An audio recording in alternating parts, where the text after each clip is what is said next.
তোমার ঠিক করা কোনো মেয়ে আমি দেখতে যাব। এবারে মেয়েটা তো দারুণ। সামি রাইট? হাই, আমি রিদি। মেয়েটাকে তো কেমন লাগলো? Not bad.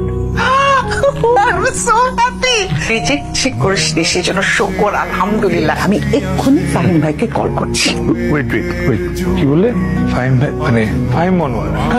আমি ব্যাংকে আমার ফাহিম মনোয়ারের মেয়ের সাথে দেখা করে আসছি। অপু শ্বশুর সম্পর্কে এরকম বলতে হয় না। আমি কখন বললাম আমি বিয়েতে রাজি? আপনি আমার ফোন করছেন, কি সৌভাগ্য আমার। কি বলছেন? আমি সামান্য একজন খামারি স্যার। আপনি আমাকে কেন ফোন দিয়েছেন?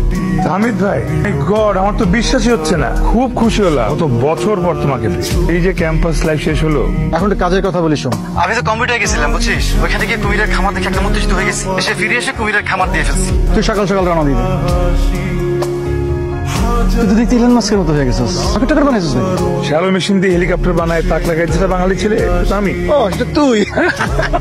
আমি তো ভাবছিলাম আমার স্যার ডাকতে হবে। কয়েকদিন আয়নার সামনে দাঁড়ায় দাঁড়ায় প্র্যাকটিস করছিলাম বুঝছিস। Hello sir, how are you sir, welcome sir. আসলে হ্যালো, শোনো, আমি কিন্তু একটু প্রোঅ্যাক্টিভ টাইপ। তুমি যে আমাকে ফোন করনি তার মানে কিন্তু এই না যে আমি ফোন করব না। চুপ করে আছেন কেন? সানগ্লাস খোলেন, চোখ দেখা যায় না। কি করেছেন আপনি? সব জায়গায় ময়লা, এইখানে ময়লা, ওইখানে ময়লা। আপনি আদৌ বুঝতে পারছেন আপনি পরিবেশে কত বড় ক্ষতি করছেন? বনু বিবি, আমি বলছিলাম কি, খবরদার যদি আমাকে আর বনু বেবি বলে ডেকেছেন। আপনি এখানে দাঁত খেলে হাসছেন কেন? যান ওগুলো পরিষ্কার করেন। ও আমার, আপনার সব থেকে ভালো কর্মচারী। ওর নাম সামি মুস্তফা, দেশের নাম। আমি সামি, আমার নাম সামি। আমি ঢাকায় একটা ছোটখাটো ব্যবসা করার চেষ্টা করছি। আমি হচ্ছে আমার ইউনিভার্সিটির বড় ভাই, ওনার কাছে আসছি আসলে একটা ব্যবসা যদি কোনোভাবে উনি আমাকে ধরিয়ে দিত।